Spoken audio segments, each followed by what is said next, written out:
Hello, my name is Thomas Exler, and I'm from Pittsburgh, Pennsylvania in the USA. I'm also a board member of the Association for Bladder Exstrophy Community, and I'm also a patient. For many years now, I've been given a great opportunity to meet so many amazing people from all over the world, not in spite of, but because of being born with a rare birth defect called bladder exstrophy. My life has had numerous blessings because of it, and overall, the blessings have greatly outnumbered all the negatives I ever personally endured. I am so totally honored to be asked to speak with the Brazilian exstrophy group, but I was given just a short period of time to speak, so I thought I'd give you a short story of my life. And in questions at the end of this session, you can ask me anything you'd like. This is my mother bringing me home in 1965. I do not know if this translates well, but there are 2 days of the year to be born with a birth defect. One being April Fool's Day, and the other is my birthday, Halloween, where you come into the world and scare your parents half to death. It's October 31st. I know some of your parents were scared, but over the years it has got much easier for me and my family, and trust me, it will get much easier for you. About 10 years ago, I was asked to speak to an organization of operating room nurses about living with bladder exstrophy. When I was done, this little old nurse came up to me and told me the day you were born. She was working and they were looking through textbooks to figure out what was wrong with me and what my birth defect was called. She was a year ahead of my mother in nursing school, and she knew my mother, and she was working that night in 1965. If I was not able to speak to the Pittsburgh Operating Nurses Association, I would never have heard this story or even knew about it. Sometimes in life, you have to put yourself out there to find out. This is my father in the photo, and I was just before my 5th birthday. Given I was born with bladder exstrophy, I required many hospital visits in my younger years. So therefore, I spent many weeks in the hospital during the summer breaks, because that was a common summer activity. However, I was blessed to have had parents, as well as the entire family, that were there to be a great source of support, while at the same time, I was treated just like my other siblings and a member of the family. And most importantly, I received no special treatment because I was born with bladder exstrophy. However, I was very lucky my parents found a great general surgeon in 1967. His name was Dr. Kamathorn Sukuchana. He did not do anything that would be a risk to my life.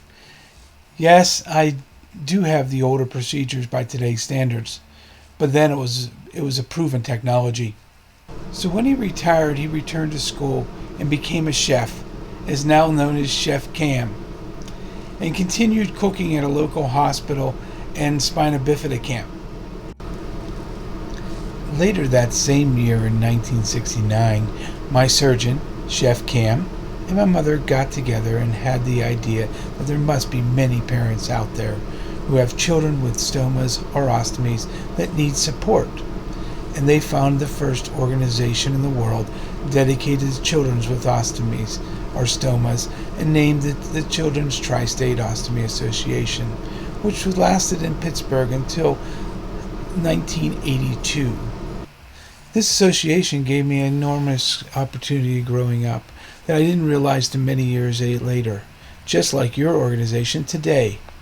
It gave me a chance to view and meet many children my own age who are facing far more severe issues than I was ever taught me about being compassionate, and how it inspired me to continue helping people that I still am doing today. However, in an odd way, it prevented me from asking the question, am I alone? since I knew the answer was I was not. The boy in the bed is my second cousin. He was also born with bladder exstrophy. His name is Thomas Bean. We were born 2 weeks apart in 1965.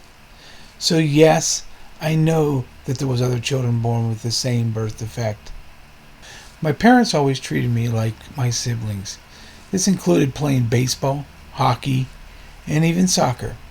I have even gone on to play semi-pro indoor soccer, or as you call it, football, and the Irish game, Gaelic football. I have even coached in high school level soccer.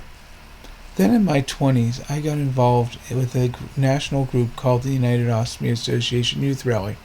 I was a counselor each summer. This was held for a week on a different college campus. And because of this, I went on to chair and founded the National UOA Young Adult Network and the UOA Teen Network. Then in 2006, I was asked to become the vice president of the Association of Bladder Exstrophy Community, and then became president. In 2013, I turned it all over to Pamela Ortiz, and you will hear from her today. I'll tell you, she has taken the Association of Bladder Exstrophy Community to places I could only dream of. Then, in 2014, I had a stroke. Although it was very mild, it has affected me to give speeches, like this one, because I have to use notes and not pick it off the top of my head as I used to do. So yes, your kids can have other unrelated health issues as they grow up, and they must stay healthy, because it could be another disease, or even kidney disease, that could bring them down. Then, after I had my stroke, I returned to work and got married to my wife, Kathy. Now it will be 6 years since we got married. I can see how far people with bladder exstrophy have come around the world since I was born with bladder exstrophy. The products, but mostly the medical industry. However, the biggest change has over the years been the ease of communication and travel to connect with others through similar medical issues. This has been the biggest and best change, because now no one has the excuse. Am I alone?